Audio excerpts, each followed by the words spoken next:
Greetings gamers and welcome to the first ever episode of the Face Off Warrior. In this series we're just going to be playing ranked Face Off, that's all it is.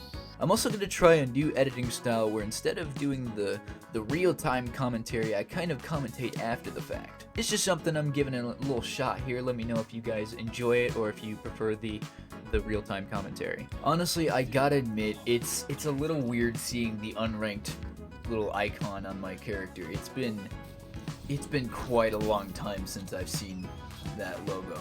Okay, coming into the first match here, this is actually not my first match of Season 7 ranked face-off. I believe I played 1 or 2 games of it, like right at the start, and then I just never really touched it afterwards. And mostly the reason because I didn't touch it at all for the duration of the season so far was mostly so I could make this video series. Now here you can see I'm trying to listen for where he is because I hear him charging up his ball, but I don't see him at all. I can definitely tell he's below me, but it's hard to say for certain where. You can see I kind of peek around, try to look for him here. Now I definitely know he's below me at some point, so I come around here to try and see if he's in this little crevice down here. You can see I actually see his name for a second. And that's how I lock on him. Hit him with the curve throw. He turns around perfectly. Now he does catch this one throw. I make sure I catch it, throw it back, and he's already gone. Gamer moment. Looking for him again. I see him for a brief second. Pop up on my lock on, hit him with the lob throw over the barn. I will say lob throws and curve throws are very useful, especially in face-off, because they're so much harder to actually see coming. You can see he actually hits me there for a brief second. I didn't think he'd actually catch it, and then he falls off the map. Now as I'm flying around on the UFO, I actually hear him charge up, so I turn around, catch his ball, throw it back. I'm not really going too full sweat mode just because I've already kind of established that I'm better than this kid, so I'm not really worried about sweating on him too hard. I'm still gonna actually, actively attack him, but I'm not gonna go full sweat. You can actually see, this is one of my favorite clips here. I go underneath him with the UFO, hit him from below, take his UFO, steal the ball, and I smack him in the face.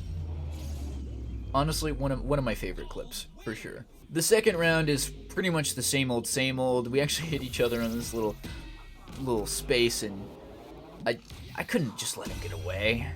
I had to put him out of his misery. Yada yada yada, I end up winning the game, big deal. Now it's the second match that gets a little hairy, and I'll explain why. So for the first match, I actually had some family come into my room, explain some stuff that needed to get done. I actually, life happened. I know, pretty sad. I'm a gamer. I have a life. Who knew? Now it's at about this point that I actually start playing the game, and he just realizes what he's in for. So not great. Going into the first round 0-2 against this Caleb the Beast guy. I hit him with the classic spin around and dunk, and just smack him in the face for that first KO. You can see he's actually being a little bit more careful now that I'm actually playing the game. I managed to get that second KO. If he were any better at the game, I definitely would have lost the round there. You can see I go for the blind throw and it doesn't end up hitting him, which kind of puts me in a little bit of a disadvantage. You can see I hit him with the one ball, get the tackle off. And you can see I throw the ball, he throws back, I try to get that sneaky hit, and just the tackle just doesn't connect. And yeah, I lost the round. But it's not over yet, of course. I have 2 rounds to take it back, and that is exactly what I'm about to do. I don't know if me throwing the other ball against the wall is what made him flap, but if so, pretty good. I'm patting myself on the back for that one, even though I by no means did it intentionally. So coming into that second interaction, he actually slow balls me with the curve throw, which does tilt me a little bit. I definitely want to go for that ball, but I also don't want to get hit. I end up catching his throw. He just runs off to go grab the other ball. So eventually I throw the ball, and the other one is despawned at this point, which puts me in a really crappy spot. I eventually do get him with the tackle though, and I net the second KO. So he gets on top of this little platform here, and I swear I see everybody do this. Everybody just stands up at the little tippy top of wherever so they can see you.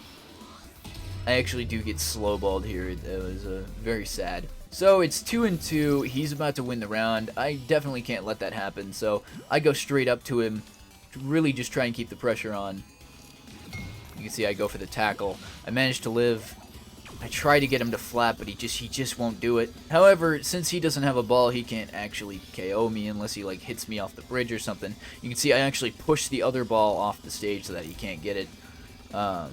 He does go for the tackle here, gets the ball back. I do go for a silly little tackle. I anticipate the cat to almost fall off the stage. I'll just let you watch this next part.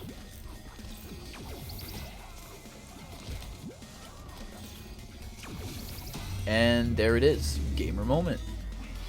So with the second round clutched, I'm fully ready to well, win the third round and kind of make up for the first couple rounds. The first interaction, we meet on the bridge.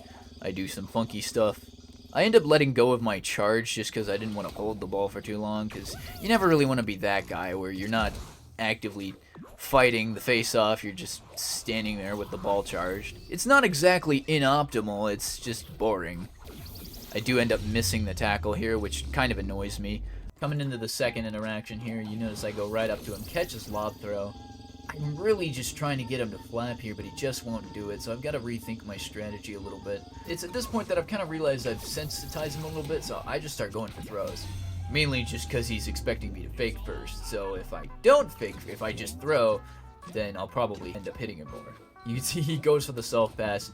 It's here I start kind of making fun of him for it. I'll probably explain it in a later video, but honestly, you do not need self-pass to win games or even really be good at the game. You can be really good at the game and never self-pass, and it's always been something that I've been trying to prove to the community there. Now you can see what I try to set up for here. I throw the curve shot at him and I try to combo it into the tackle, but the tackle just doesn't reach far enough, which puts me in a really bad spot because not only is it 1-2, but he's also doing this again. He's just camping, so I walk right up to him and I just throw the ball and he's down. So now I've at least reset some kind of neutral. It's now 2-2, match point.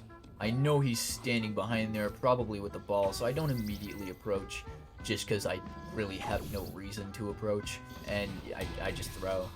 Yeah.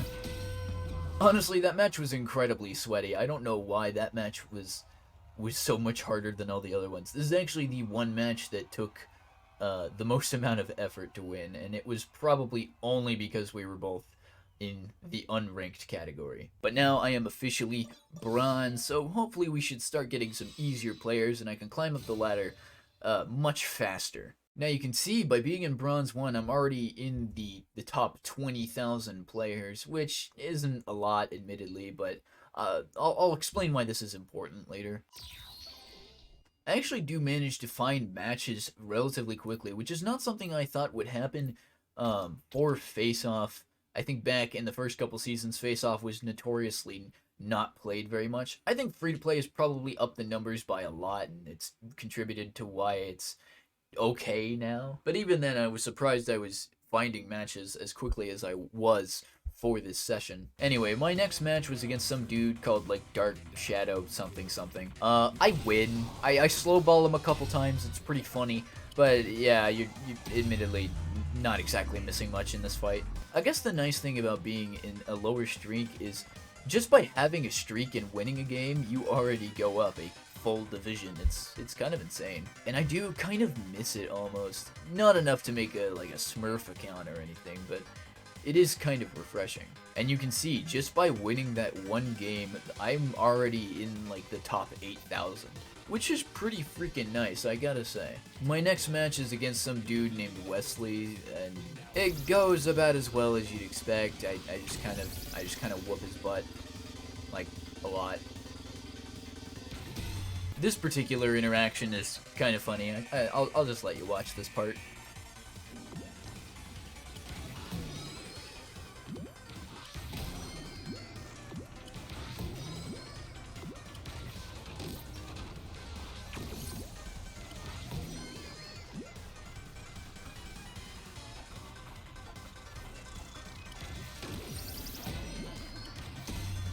And that, ladies and gentlemen, is another win. And that officially puts us at bronze 3, which means that if we win the game after this, we become silver rank.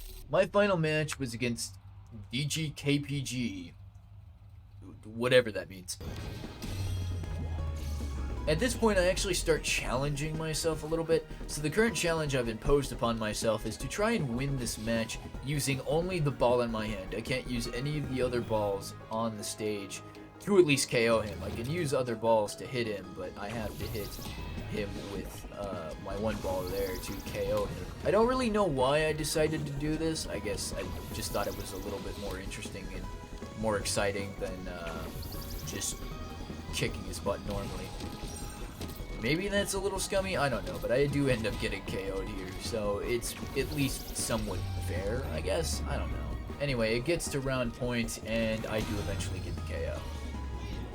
Now for the second round, I attempted the same challenge. I try to win the match using only the ball in my hand. You can see I'm actually looking around for him. At this point, I figured out that he's under me somewhere, and just like I thought, he was hiding underneath the Galaxy Burger, or in the Galaxy Burger, I should say.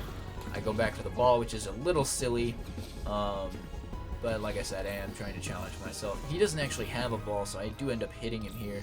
I go for the second hit, it doesn't quite work. I gotta go back for the ball, which is kind of stupid. I end up losing a heart here. I do get the tackle off, and I just barely managed to pull off the KO. Second interaction, I just kind of sit here and wait for him. I tackle his ball away, get him to flap.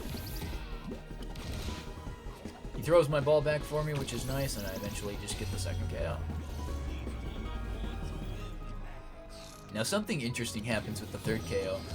The balls bounce off of each other, and at this point I have lost track of which ball is mine and which one is his. So I get the idea, I'll just hit him with both balls so that at least one will count, but he eventually just KOs me, and I probably end up losing the ball. At this point, the second round goes pretty much the same as the first. I eventually KO him and win the match. And with that, ladies and gentlemen, I had attained silver rank in Classic Face Off. So that's basically the gist of what happened, and that's gonna do it for the video. I would have gotten further, but I actually do have some life stuff. I gotta get to work, I gotta do other chores, yada yada. You kind of get it. You kind of get what I'm getting at. But if you enjoyed this video, make sure you leave a like, and if you want to see more videos like this, make sure you subscribe. Let me know in the comments what you think of this kind of style. If you prefer the post commentary or the real-time commentary, let me know in the comments. With that, thank you very much for watching, and I'll see all of you in tomorrow's upload.